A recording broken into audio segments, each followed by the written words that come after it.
Hello and welcome back class 9 to your YouTube channel. Chapter हमारा चल रहा है fundamental unit of life cell organelle वाला टॉपिक। और आज कौन सी सेल ऑर्गेनेली पढ़ने वाले हैं डिटेल में? Mitochondria which is also known as the powerhouse of the cell. क्यों बोलते हैं, क्या होता है, कैसे काम करता है, कैसे दिखता है, वो सब पढ़ने वाले हैं। तो शुरू करते हैं आज की वीडियो। Let us begin.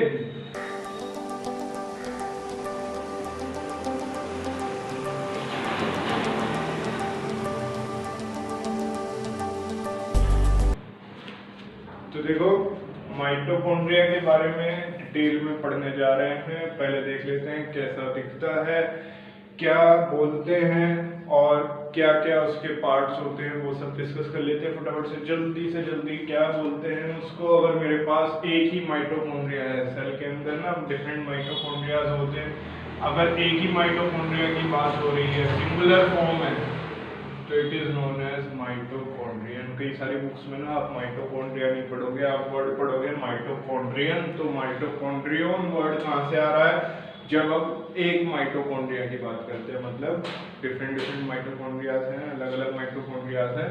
लेकिन अगर मैं एक माइटोकॉन्ड्रिया की बात कर रहा हूँ, सिंगुलर फॉर्म की बात कर रहा हूँ, तो it is known as mitochondrion. And mitochondrion is covered, each mitochondrion is covered with two membranes. Two membrane से कवर्ड है। ये आपको दो मेम्ब्रेन दिखाई दे रही होंगी। एक मेम्ब्रेन ये है, हाँ ये माइटोकॉन्ड्रिया, ये आपके लिए ही बनाया गया है माइटोकॉन्ड्रिया। माइटोकॉन्ड्रिया क्यों बोल रहा हूँ? क्योंकि ये एक ऐसी चीज है जो आपको आगे तक पेपर में इम्पोर्टेंट के तौर पे याद रखनी है, ठीक है ना? और आगे भी आपको याद रहेगा। कुछ भी सब चीजें भूल जाओगे ना, फिर भी ये लाइन जरूर याद रहेगी। Mitochondria is known as the powerhouse of the cell. ये वादा है मेरा आपसे, ठीक है? चलो, क्या माइटोकॉन्ड्रिया के पास दो मेम्ब्रेन है। एक बाहर वाली मेम्ब्रेन है, तो इसका क्या नाम रखें? बाहर वाली मेम्ब्रेन को बोल देते हैं आउटर मेम्ब्रेन। देखो कितना अच्छा सोचा साइंटिस्ट ने, टेंशन ही खत्म कर दी। बाहर वाली मेम्ब्रेन का नाम रख दिया आउटर मेम्ब्रेन। अब दिक्कत आई कि अंदर वाली मेम्ब्रेन का क्या नाम रखें, क्योंकि उन्हें दो मेम्ब्रेन दिख रही थी। बहुत ज्यादा सोच विचार करने के बाद, मतलब पूरी मीटिंग बिठाने के बाद, उन्होंने अंदर वाली मेम्ब्रेन का क्या नाम रखा होगा? उन्होंने रखा है इनर मेम्ब्रेन। देख रहे हो कितना मुश्किल डिसीजन यहाँ पर लिया गया साइंटिस्ट द्वारा, right? So basically mitochondria is covered with two membranes. One is outer membrane, other one is inner membrane. The outer membrane is outside, the inner membrane is inside, right? So outer membrane की अलग खासियत है, inner membrane की अलग खासियत है। वो खासियत आपको ध्यान रखनी है। that the outer membrane is porous. porous means इसके अंदर कुछ pores होते हैं छोटे-छोटे, which allows the transport of material from inside and outside of the mitochondria. इसके अंदर पोर्स होते हैं जिसकी वजह से कुछ भी चीजें अंदर जा सकती हैं और कुछ भी चीजें बाहर आ सकती हैं माइटोकॉन्ड्रिया से। और दूसरी चीज, inner membrane is deeply folded. Deeply folded मतलब फोल्ड्स होते हैं उसमें। देखो ये फोल्ड दिख रहे हैं, नहीं दिख रहे? ठीक है, तो ये बहुत सारे फोल्ड्स आपको यहाँ पर देखने को मिल रहे हैं, जिसकी वजह से इनका सरफेस एरिया बहुत बढ़ जाता है। इसका बहुत फायदा है, अभी इसके बारे में डिस्कस करेंगे फोल्ड्स का क्या फायदा है, ठीक है? ये जो अजीब सा जिगजैग सा डिजाइन मैंने बनाया है, ये बेसिकली फोल्ड हुए हैं, ठीक है? Now these folds are also known as cristae. ये इंपॉर्टेंट टर्म है। इनको क्या बोलते हैं? क्रिस्टेई। क्या बोलते हैं? क्रिस्टेई। दिमाग में डाल लो इस चीज को। माइटोकॉन्ड्रिया की inner membrane is folded and these folds are known as cristae, right?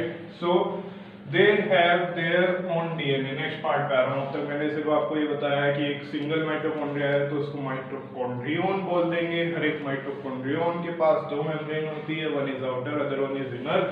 Outer is porous, inner is folded and these folds are known as cristae. क्या बोलते हैं इनको? Cristae. Now next point is they have their own DNA. इसके पास अभी ही DNA होते हैं। भाई साहब गजब की चीज है, इसको किसी की जरूरत ही नहीं है। क्या करता है? अपने डीएनए, अपने राइबोसोम्स अपने पास ही रखता है, किसी से कोई मतलब नहीं है। दो ना दो, हमारे पास अपने डीएनए है, अपना काम चला लेंगे। राइबोसोम्स हैं, राइबोसोम्स का क्या काम होता है हमने पढ़ा है, सिंथेसाइज देयर ओन प्रोटीन, अपने प्रोटीन को सिंथेसाइज करना, खुद से अपने प्रोटीन को बना लेना। राइबोसोम्स ही वो साइट्स हैं जहाँ पे प्रोटीन सिंथेसाइज होता है, जहाँ पे प्रोटीन बनता है। ये कहाँ डिस्कस किया था? ये डिस्कस किया था सर एंडोप्लाज्मिक रेटिकुलम वाली वीडियो में, ठीक है। अगर नहीं देखी है तो जाओ पहले उसको देख के आओ, फिर इस पे आओ। चैप्टर सीक्वेंस वाइज चलेगा तभी समझ में आएगा, नहीं तो क्या होगा, ऐसे जाने की वजह ना ऐसे चला जाएगा, ठीक है। तो ऐसा नहीं करना है, क्या करना है, सीक्वेंस वाइज चलना है। तो सीक्वेंस वाइज चलोगे तो पता होगा कि राइबोसोम्स क्या है। राइबोसोम्स वो साइट्स हैं जहाँ पे प्रोटीन सिंथेसाइज होते हैं, और माइटोकॉन्ड्रिया के पास अपने ही राइबोसोम्स हैं भाई, अपने राइबोसोम्स हैं, तो अपना अलग स्वैग है, इसको कोई दिक्कत ही नहीं है, अपने खुद के प्रोटीन बनाते हैं, किसी से कोई मतलब नहीं है, ठीक है, कुछ नहीं चाहिए इसमें, राइट। अब दूसरी चीज जो बहुत इंपॉर्टेंट है वो क्या है, फंक्शन। क्या फंक्शन है इसका? ऐसे ही रख लिया क्या सेल ने? सेल के पास ऐसे ही बहुत कम स्पेस है, तो सोच समझ के ही रखा होगा माइटोकॉन्ड्रिया को, ठीक है ना। तो माइटोकॉन्ड्रिया को बहुत सोच समझ के रखा गया है, और इसको powerhouse of the cell बोलते हैं। पावर हाउस मतलब क्या? जिससे हमें क्या मिलती है? एनर्जी। क्या मिलती है? एनर्जी। तो कहीं ना कहीं it is the source of energy for the cell. Cell के लिए एनर्जी प्रोवाइड करने का काम कौन करता है? माइटोकॉन्ड्रिया करता है। अब देखो आपको थोड़ा सा डिटेल में लेके जाऊंगा, ज्यादा भी नहीं, क्योंकि ज्यादा डिटेल में जाने के लिए आपको 10th में आना पड़ेगा, 10th में आने के लिए आपको पास होना पड़ेगा, ठीक है। तो देखो क्या बोलते हैं कि ब्लड है, ब्लड तो सबने सुना होगा, जाना पहचाना सा नाम है, ठीक है। ब्लड के अंदर वो फूड मिल चुका है जो कि डाइजेस्ट हुआ है। मतलब क्या कह रहे हो उसे समझ नहीं आया, मतलब मैं ये कह रहा हूँ जो हम फूड खाते हैं, कंज्यूम करते हैं, वो डाइजेस्ट होता है। क्या होता है? डाइजेस्ट। डाइजेस्ट होने का मतलब है कि फूड के पार्टिकल्स को इतने छोटे पार्टिकल्स में तोड़ दो कि वो किस में मिक्स हो जाए? ब्लड में मिक्स हो जाए। मतलब ये कि वो जो फूड जो हम कंज्यूम करते हैं, जब वो डाइजेस्ट हो जाता है तो वो इतने छोटे पार्टिकल्स में टूट जाता है कि वो किस में मिल जाए? ब्लड में मिल जाए, ठीक है। दूसरी चीज हम क्या करते हैं, हम लोग लेते हैं सांस, ठीक है ना। एयर को अंदर लेते हैं, एयर को बाहर छोड़ते हैं, इनहेलिंग एक्सहेलिंग। क्या करते हैं? Inhaling and exhaling of air. किस चीज की इनहेलिंग एक्सहेलिंग? एयर की, ठीक है। एयर में काफी सारी गैसेज होती हैं, air is a mixture of different gases. अब इस प्रोसेस को क्या बोलते हैं? इस प्रोसेस को बोलते हैं ब्रीथिंग। क्या बोलते हैं? ब्रीथिंग, ठीक है। आज बहुत इंपॉर्टेंट कॉन्सेप्ट मैं आपको बताने वाला हूँ, आगे तक आपके काम आएगा। ब्रीथिंग और रेस्पिरेशन, जो कि बहुत सारे लोगों को लगता है सेम चीज है, लेकिन बहुत सारे लोग गलत भी तो हो सकते हैं, और वाकई में वो गलत है। क्यों? क्योंकि ब्रीथिंग अलग है, रेस्पिरेशन अलग है। Breathing is simple inhaling and exhaling of air, ठीक है।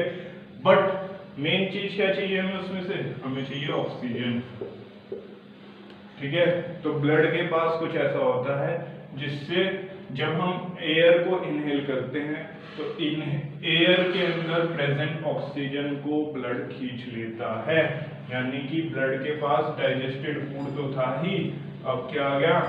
ऑक्सीजन भी आ गया। ये कैसे होता है सारा प्रोसेस वो 10th के अंदर डिस्कस करेंगे। फिलहाल आपको ये समझना है कि जब फूड डाइजेस्ट हो गया तो वो ब्लड में मिल गया, जब हमने इनहेल किया एयर को ब्रीदिंग प्रोसेस के थ्रू तो उसके अंदर जो ऑक्सीजन थी वो किसमें मिल गई?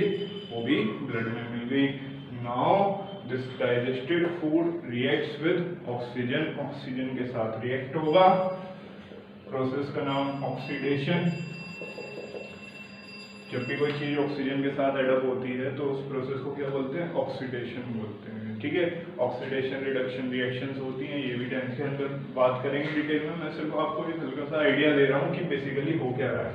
डाइजेस्टेड फूड और ऑक्सीजन मिल गए, रिएक्ट करेंगे, ऑक्सीडेशन होगा, और यहाँ से प्रोड्यूस होगी sir energy.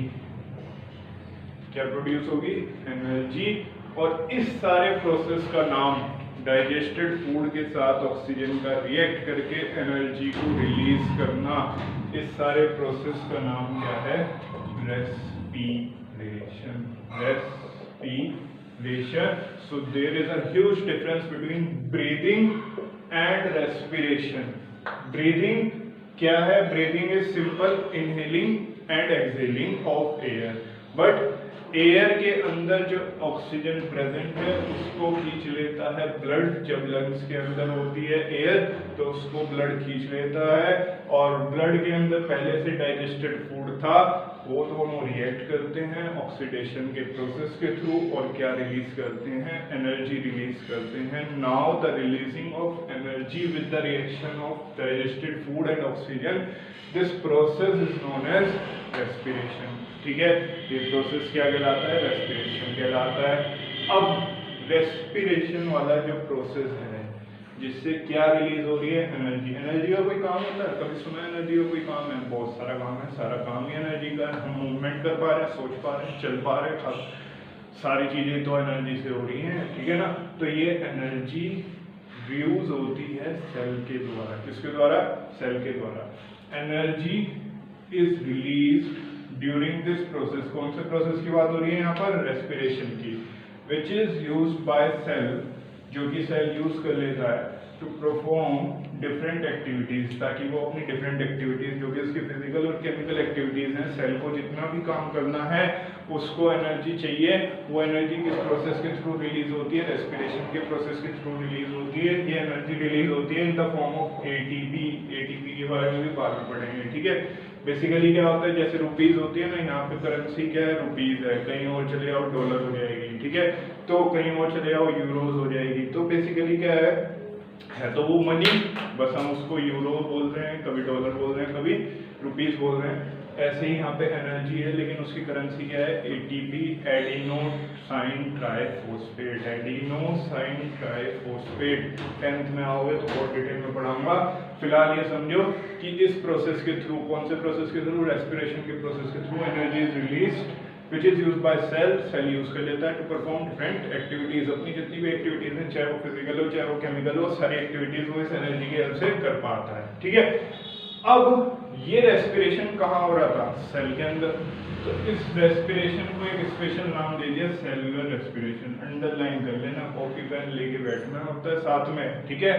Cellular respiration inside the sale tax place in mitochondria. Cellular respiration, जो ये रेस्पिरेशन है सेल के अंदर जो हो रहा है, सेलुलर रेस्पिरेशन, ये पर्टिकुलर एक प्लेस पे होता है जिसका नाम क्या है? Mitochondria. Mitochondria is the site for cellular respiration. Mitochondria ही वो साइट है जो उससे सेलुलर रेस्पिरेशन होता है, और that is why it is known as the powerhouse of the cell. सारी एनर्जी मिलने का काम कौन प्रोवाइड करता है?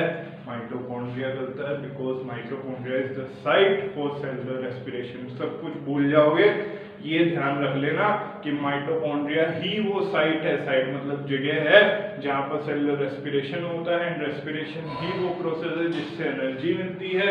That is why mitochondria is known as the powerhouse of the cell. Powerhouse of the cell, powerhouse of the cell, वो वाली जगह जहां से एनर्जी आ रही है, ठीक है।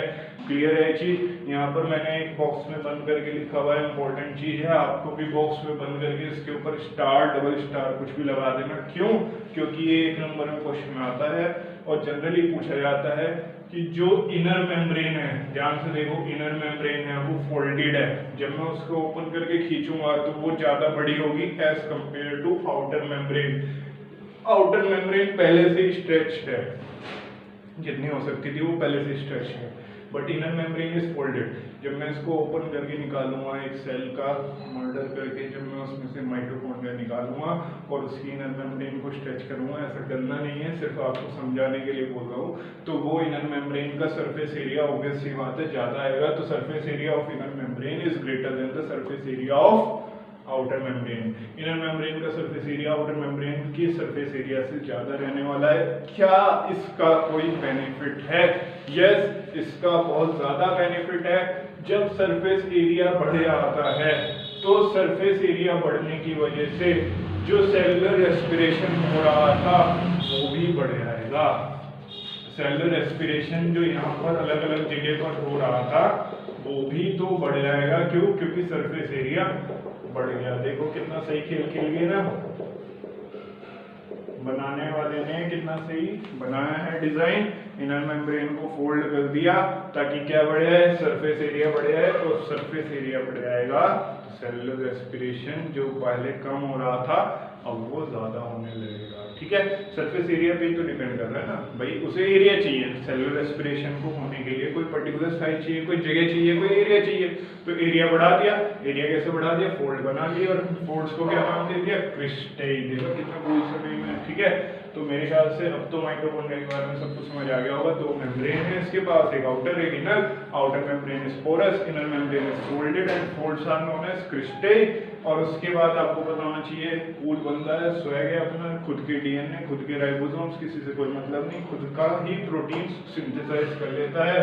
इतना इंपॉर्टेंट काम है कि powerhouse of the cell का टैग मिला हुआ है। क्यों? क्योंकि सेल रेस्पिरेशन जिसमें एनर्जी रिलीज होती है, जिससे सेल अपना काम कर पाता है, वो साइट ही माइटोकॉन्ड्रिया के अंदर है। ठीक है ना, तो माइटोकॉन्ड्रिया के अंदर ही वो साइट होने की वजह से माइटोकॉन्ड्रिया ही वो प्लेस है जहां से एनर्जी रिलीज होती है in the form of ATP, and that is why mitochondria is known as the powerhouse of the cell. Surface area inner membrane का बड़ा होता है, जिसकी वजह से क्या हो जाता है, उसका सेलुलर रेस्पिरेशन ज्यादा होने लगता है। तो ये सब फायदे हैं किसके, माइटोकॉन्ड्रिया के। ठीक है, अगली वीडियो के अंदर अगली सेल ऑर्गेनेलिटी के साथ हमने चैप्टर बहुत जल्दी खत्म होने वाला है, उसके बाद नया चैप्टर शुरू करेंगे।